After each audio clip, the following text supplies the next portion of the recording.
So, Lone Rider here, and I was watching the news last night, and just found out that apparently Governor Murphy here in New Jersey has decided that he doesn't want people to have more than 10 bullets in their magazines.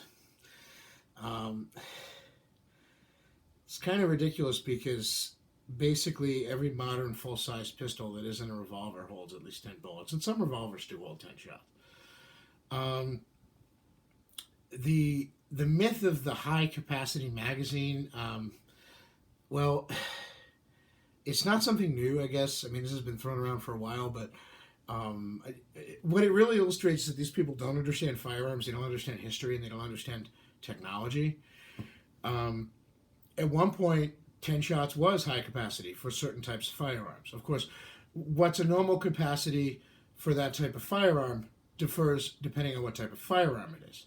So, a bolt action rifle may hold a different amount of bullets, generally speaking, than a pump action shotgun, which will hold a different amount of bullets, generally speaking, than a double barreled shotgun. That only holds 2 shells, which will hold a different number than, let's say, a revolver, which will hold a different number than a compact semi-auto handgun, which will hold a different number of bullets, generally speaking, than a full-size modern semi-automatic handgun. And at one point, what was considered modern, of course, is different than what's considered modern now. I mean, as a cyclist, I know this very well. I mean, back in the day, you didn't even have gears on your bikes. You go way back to the time of the high wheelers in the 1800s. Your pedals and cranks were attached directly to the hub of the front wheel, and you had no gear ratio. The whole concept of gear inches was that your gear was determined by the size of your front wheel. Hence, gear inches. It was the measurement of the circumference of your wheel. We still use the term gear inches, but we use it to refer to the combination of the 2 gears and how that's all worked out. Because why? Well, at one point, you had so-called safety bicycles developed, which had equal-sized wheels and a chain-driven drivetrain with 2 cogs. And then after a while, you started to get changeable gears. A person could flick a lever and actually shift gears, and they could have, there's several gears in the front, several gears in the back, etc. Now, what's normal has changed over the years. At one point, you were lucky if you could have 6 gears in the back of your bike and 2 in the front. Then the modern triple came along. They were triples before, but they were very different. Modern triple came along. You got 3 gears in the front and 7 or 8 or 9 in the back. And then compact gearing came along, which had some of the advantages of the triple while being slightly simpler mechanically. So you could have a full-size double in the front, a compact double, or a triple, and then you could have 8 or 9 or 10 gears in the back. And then 11-speed came along, and you could have 2 or 3 gears in the front and 11 gears in the back.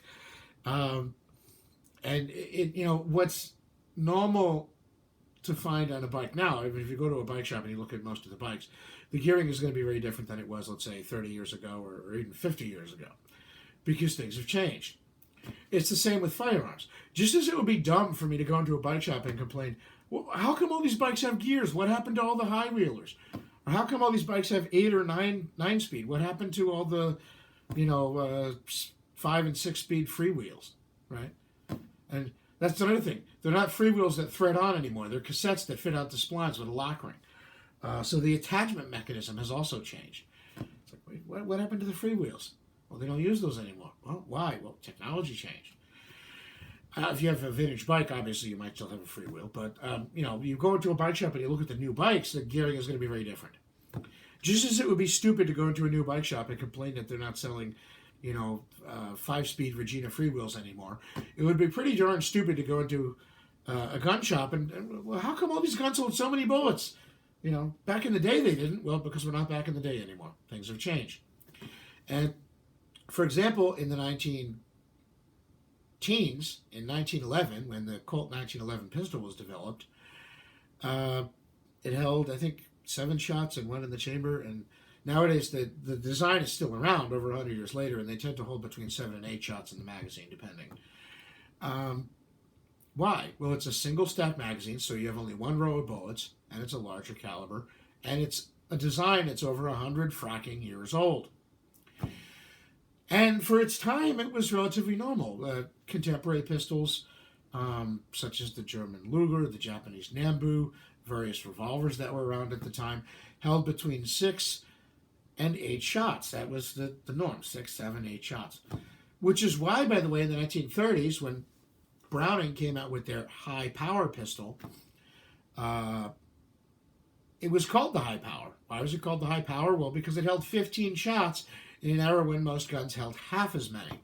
Why? It had a double stacked magazine, 2 rows of bullets. This was very unusual at the time. Now, however, double stacked magazines are the norm. So, if you look at most modern full-size pistols, they're going to hold 14, 15 shots. Usually. That's what they're designed for. It's not high capacity for that type of firearm in this day and age. It's actually normal. Like I said, it's what they were designed for. So the high capacity magazine myth is essentially, it's like somebody took some arbitrary standard from some previous period in time and they're selectively trying to apply it to like 50 years later. Well, how come they're not all like this? You know, because they're not. What's normal on the market for that type of gun isn't what you're thinking of. You just haven't kept up with the times. I don't know why. It's like, I see this as a cyclist. People come into the bike shop and they're like, oh my God, 9 gears on the back wheel? What do you need 9 gears for? I don't know. I was happy with 8-speed. But 9 or 10 gears is what you got now, usually. Why? Well, that's what they're manufacturing and selling, and enough people seem to like it. And, you know, that's what the predominant thing is. So, you know, bike technology has changed. Firearm technology has changed. Technology improves. That's what it does. Why? Because people want more and better stuff. And companies like to make money by selling them more and better stuff. So, you know, if somebody wanted to say, whether it's Governor Murphy or anybody else, I want to have a limit on normal capacity magazines. I want to restrict normal capacity magazines. Okay, we can at least have a debate about that, and at least you're being honest about what you want to do. But to consider them high capacity, no, for that type of firearm in this day and age, they're not. Okay? You look at any modern full-size pistol. Yes, compact pistols designed for concealed carry. Some are single stack, and a lot of them are smaller, so they're going to hold fewer bullets. But generally speaking, if you look at full-size pistol designs, almost all of them exceed this limit. So, you know, Governor Murphy or any other dumb jabon can call this a restriction on high-capacity magazines. What it essentially is a de facto ban on all modern handguns, or at least on all modern handguns in conjunction with their magazines. Maybe you could keep, let's say, a Beretta Model 92 or a Glock 17 or a SIG if you got a magazine that was essentially defective. It didn't hold as many bullets as it should. But, you know, I don't get this. I don't get this fascination with how many bullets, you know. I've gone to the target range. I've shot a 1911. The reason I brought that up as an example was because it's something I'm familiar with. I put over 100 rounds through it. Why? Well, I like old things. One of the reasons I thought the 1911 would be a cool gun to shoot when I had a chance to shoot a handgun was because, you know, the history involved. It's an old design. It's over 100 years old.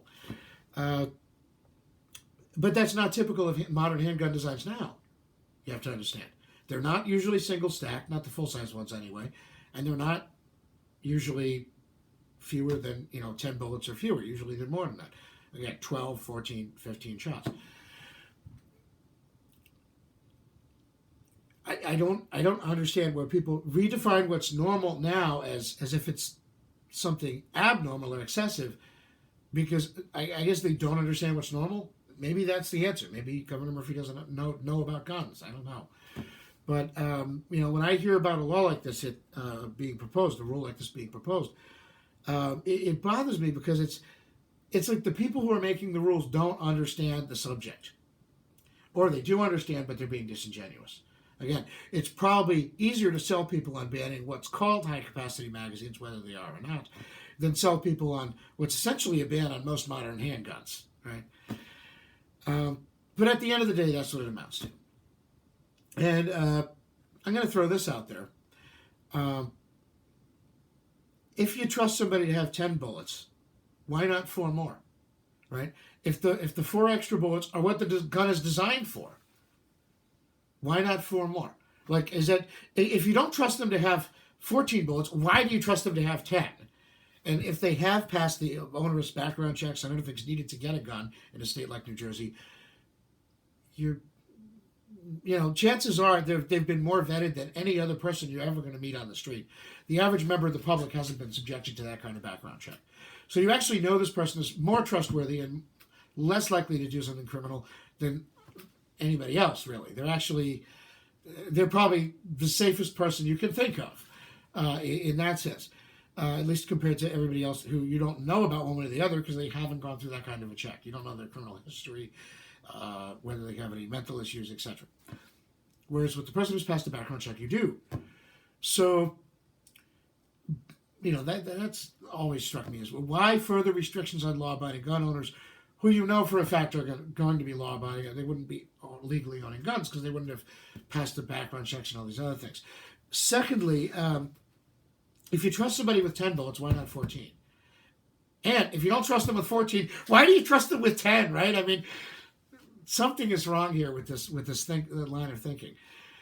And of course, this is going to affect law-abiding citizens now. Do you think criminals are going to turn in all their high-capacity, quote, unquote, or i.e. normal capacity magazines and get like neutered magazines that don't work and hold only half the bullets? Do you really think that's going to happen? I hate to tell you it's not.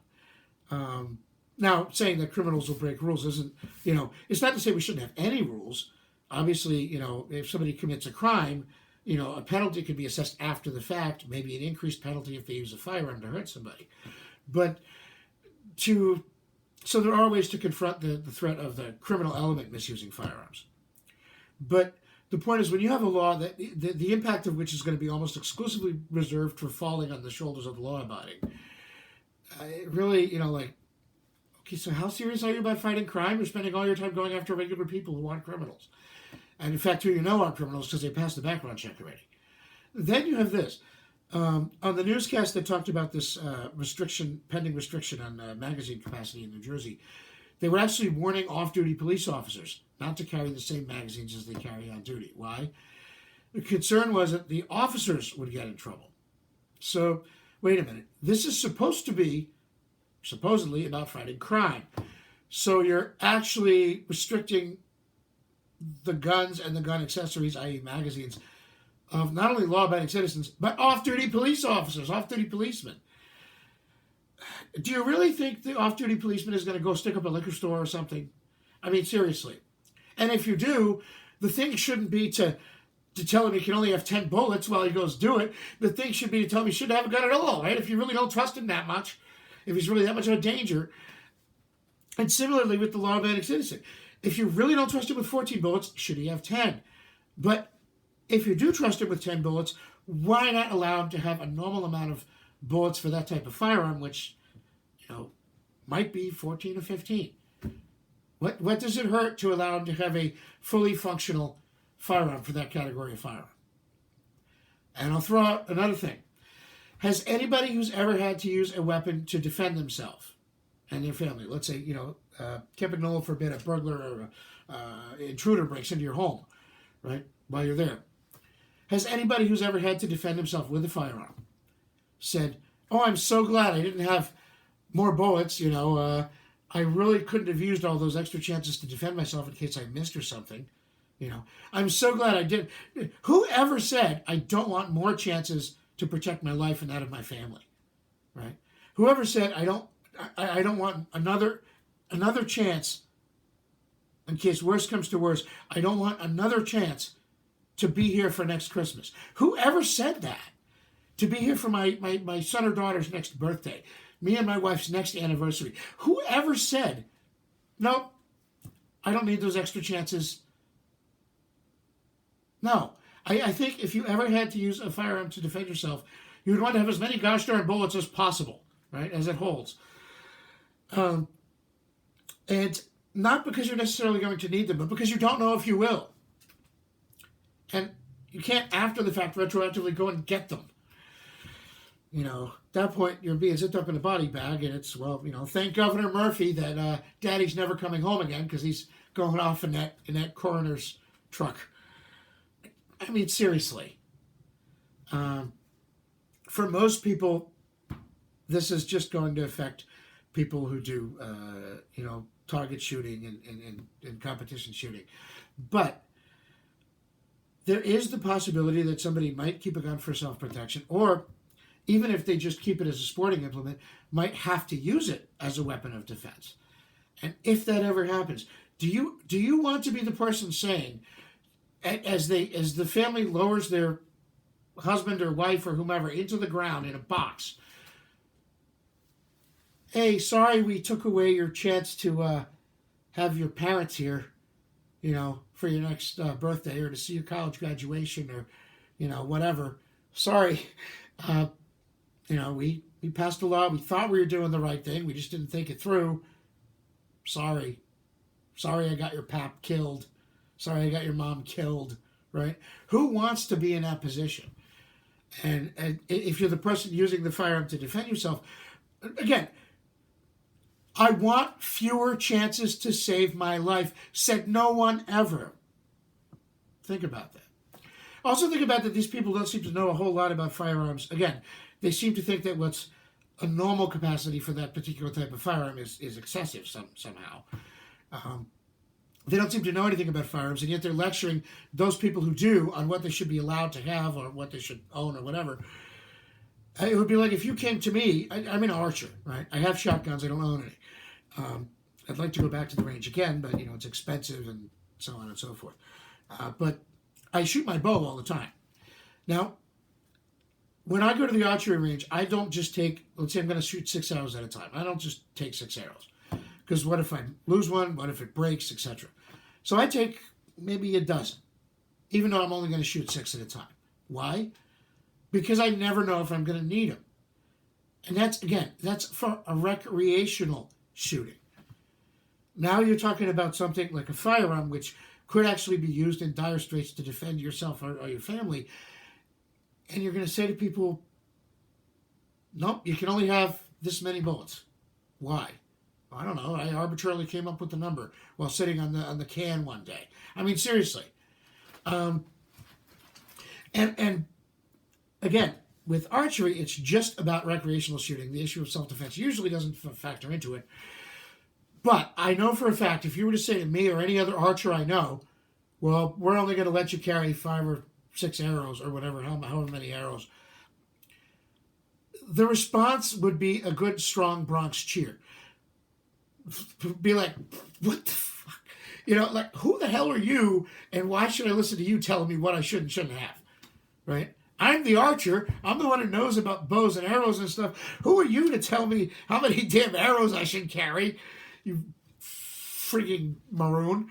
And that's, the argument doesn't make any more sense when you transpose it to guns, right? I mean, arrows are what? They're your ammunition when you're doing archery. Bullets are your ammunition when you're shooting a firearm. I mean, if it wouldn't make sense to have somebody who's not an archer and doesn't know a dang thing about archery to try and dictate to every archer in America how many arrows they can take when they drive out to the archery range, then it sure as hell doesn't make sense to tell every gun owner how many bullets they can have, right? And we're not talking something excessive like somebody cobbled together a rare one-off 200 rounds super magazine that, they made in their garage by welding a whole bunch of them together. We're talking simply what's a normal capacity for that type of firearm. Somehow people have a problem with that. Strange. Again, you have people who don't seem to know what they're talking about trying to tell everybody else what to do. You have the fact that, if you do need the firearm for self-defense, who wants less chances to save their life? And then you have the whole idea of this arbitrary limit of 10 or whatever it is. It's like, okay, so you're okay with somebody having 8 bullets but not 10, or you're okay with somebody having 10 but not 15. If you trust them that little, why are you okay with them having any bullets? And I almost hate to say that because I don't want to put the idea in their heads of saying you just have the gun and load one in the chamber and not even have a magazine. That's probably where it'll go next. But think about the logic here. If you trust the person with 10 bullets, why not allow them to have a full 14 if that's what the gun's designed to hold? Conversely, if you don't trust them with 14 bullets, why are you letting them have 10 and a functioning firearm? nonsense.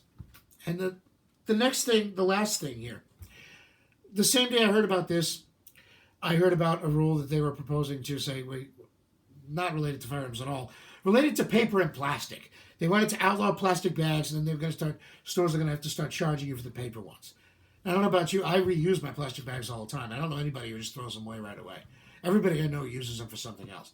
I wrap, if I have to take greasy bike parts to the shop, I wrap them in plastic bags so that they don't get my backpack dirty or get my car dirty. I use them as, to line the rubbish pails in the house, as garbage can liners and other things.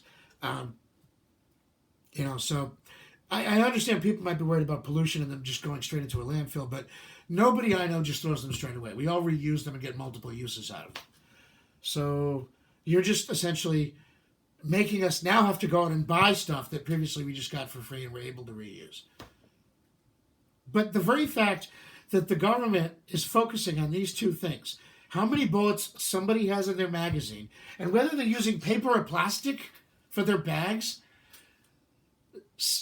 When I first heard of these two things that same night, that this is what the incoming Governor Murphy administration in New Jersey is focusing on, I said to myself, and I actually said it out loud, and the person who told me about the plastic bag thing concurred with me when I said this. I said, don't they have anything better to do? And he's like, yeah, you think they would. I'm thinking about this. If the government is going to spend so much time trying to micromanage the lives of people and do things that really aren't the government's business, whether it's micromanage the number of bullets in the magazine of your gun, or whether it's tell you whether to use paper or plastic, the government must have a hell of a lot of free time on its hands, which makes me wonder if we need some of these people in the government. I mean, if Governor Murphy, the governor of a new incoming administration, has that much free time to waste on this crap, whether it's micromanaging your bags at the supermarket or how many bullets you have in your magazine, you know what? Maybe he's got too much time on his hands. If he could spend time on this rather than stuff that's actual government work, maybe this is an indication that, frankly, maybe we should make the governor a part-time job, a part-time position, if they have that much time to spend on this kind of nonsense, right? And it is nonsense. And, whether it's the government getting up all in your business trying to tell you, well, now you're going to have to go out and spend, $10, $20, $50, $100, $200 a year on plastic bags that you never used to have to buy because they were free. Or the government saying, oh, yeah, we're going to declare all normal magazines illegal now or restricted.